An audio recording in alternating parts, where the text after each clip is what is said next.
I'm Daniel Kabani. I'm the managing partner and founder of D&K General Consultancy and the CEO of D&K Pharmacy. I am a pharmacist by training and an anatomist by specialization. I am also a published author of the book Be Exceptional. I'm a public speaker, an inspirational speaker. I'm a preacher. These are some of the things that I do away from my entrepreneurship, and I'm also a lecturer. I've taught in a number of our colleges around here. I've taught at Evelyn Horn College, at Dovecourt College, at Lusaka Apex Medical University, and the University of Zambia, mainly teaching medical sciences. And my area of specialization is human anatomy.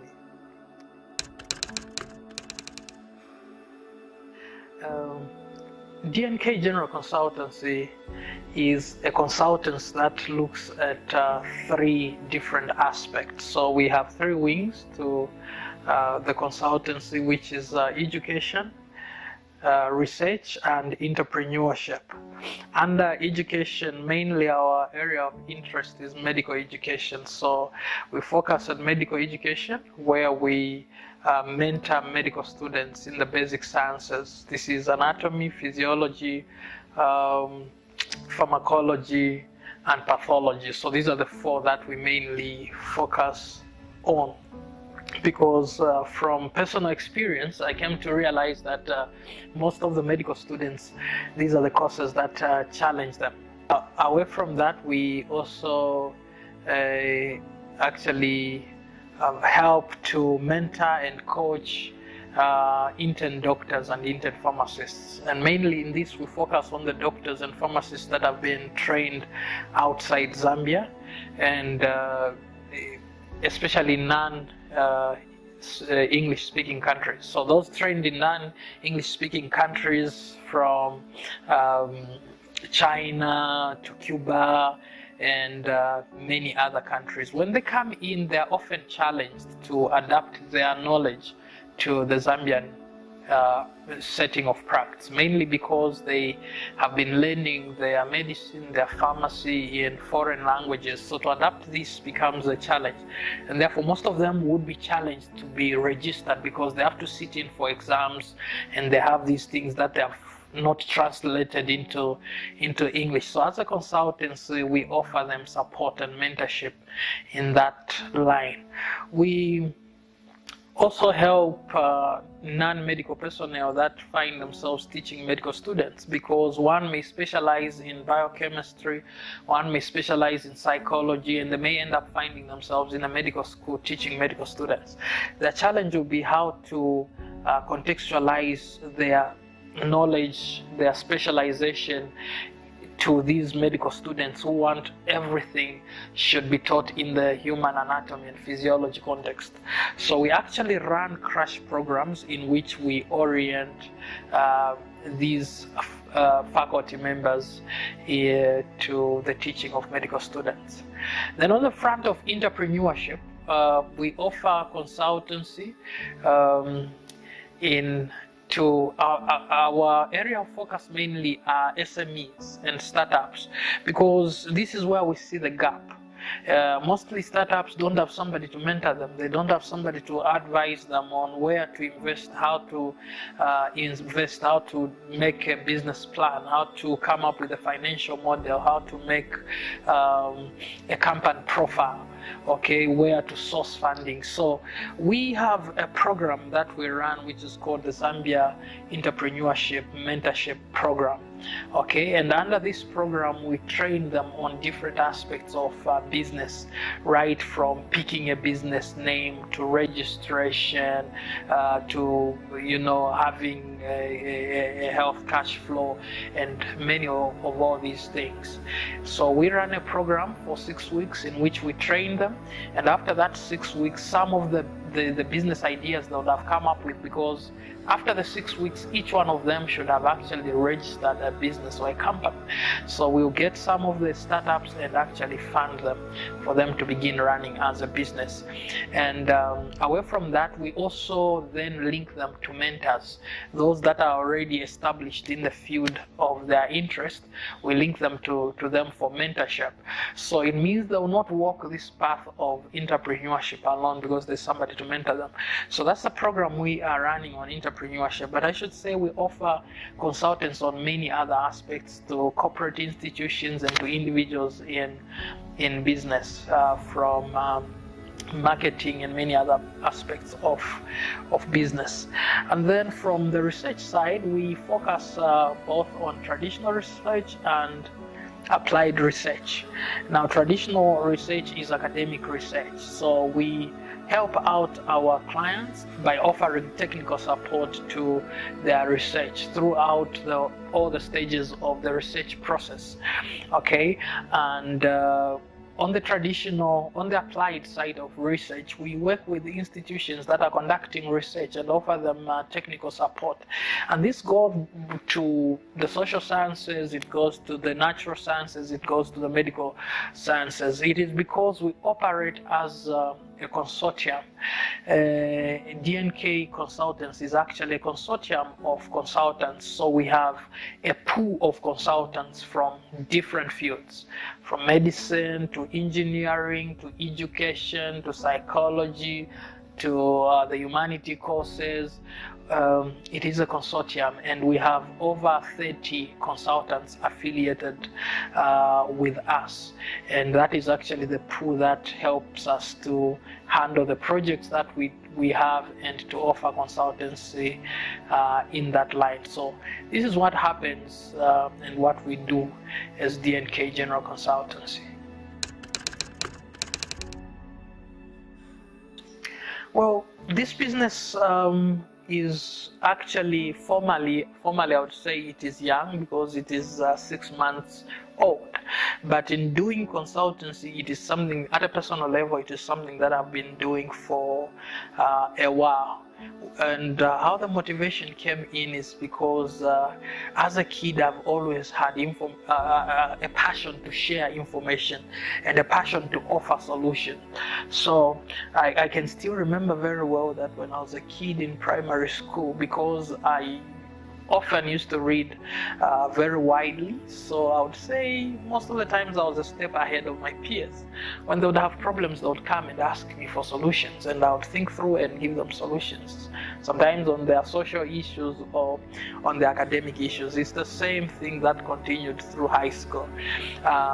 In high school, I was involved with JETS, which is Junior Engineers, Technicians and Scientists. I was actually the chairperson of our JETS club. So I had interest in research, therefore in science. We did the little projects, did our research. Then when I came into my university, I was still very interested in research. And what I realized is that actually in university, our universities don't promote or offer much of technical support to their students in terms of research. So oftentimes you find people struggle with their research topics, just even coming up with a research topic. People struggle with coming up with a proper methodology for their research. So I thought after I got done, well, why not put up minds together of researchers, of scholars, and come up with solutions of how we can offer technical support to people that are doing research. So these are some of, I would say this is actually where the passion came from. It came from the time I was a kid. And on the entrepreneurship side, I should say maybe the greatest inspiration has been mom and dad, because they have always been entrepreneurs in their way. We always had a little business happening at home. You had to sell this, you had to sell that, and everything else. So that in itself gave me the business interest. The business interest that later on culminated into what I'm running now.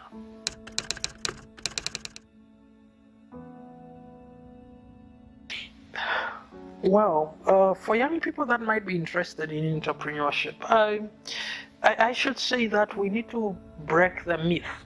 The myth that is there is that we should get an education to get a job. Okay, we should get an education to get a job, then get good results so that you get into university, you get into the best of courses that is prestigious, and then you end up with a good job. But the narrative is changing. These days we have a university at every corner. We have people with degrees, but they have no jobs to do. How I look at education is this way. Education is not a fruit to be eaten. Education is a seed to be planted. When you have received an education, that education is a tool that then should help you actualize your dreams. And one of the best ways that I've seen in which education can be applied is entrepreneurship. I'll speak to young people and say that education is not a fruit to be eaten. Education is a seed to be planted. Then it should yield fruit. In other words, education is like a pot. You don't eat a pot, but you should use a pot to cook. So education is where you should be cooking your dreams so that you then actualize yourself. So what I mean is, if a young person is going in education to train as a teacher, or to train as an accountant, to train as a lawyer, that young person now should be thinking to say, how do I use this law to generate income for myself? How do I use this law to generate employment for other young people? How do I use this law to impact on people? I want to believe that actually there was a point that I used to think that the people that are advantaged in entrepreneurship are those that have done the business courses, which might not be the case. As you can see, I've not done the business courses. What I've done is medical sciences. I'm a medical scientist, okay, a pharmacist to be specific. But you realize that I have looked at the gaps through the process of education and seen what I can offer.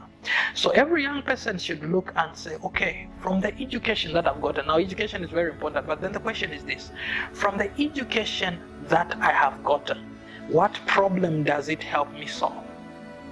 Identify that problem and solve it. When you have identified that problem and given a solution to that problem, when you give that solution at a cost, at a fee, then that becomes entrepreneurship. So this is what I'm going to advise young people. Don't sit and complain about employment. Okay? Ask yourself to say, this education I have gotten, what problem can I solve? And then pick on an area that you're passionate about, because there are days when entrepreneurship is cloudy. There are days that it is not producing the dividends that you want. There are times that it is frustrating. What will keep you going in those times? It is the passion you have for what you are doing. And lastly, I love the words that are spoken in Proverbs that says, have you seen a man diligent in his work? He will stand before kings and not before common men. Have you seen a man diligent in his work? He will stand before kings and not before common men. Any person that is willing to engage himself, to work himself out, to be dedicated, to be committed, someday this person will stand out. He will be exceptional, and people will begin to think that person is lucky or that person is blessed. But no, that person is not lucky. That person is not blessed. Every person is blessed, but that person has engaged himself, and it is giving the fruits of hard labor. There you have it. Most of us are lost in the void that we go to school so that we can get employed. We look at this education as a prerequisite to get that white-collar job. As much as this is true, it's also important to look at this education as a vehicle for unparalleled innovation, the innovation that we can use to generate an income. In this case of Daniel Kabani in this episode, he's a young man who has not only used his education to touch the lives of many people, but also to generate an income for himself. Thank you for watching, and God bless.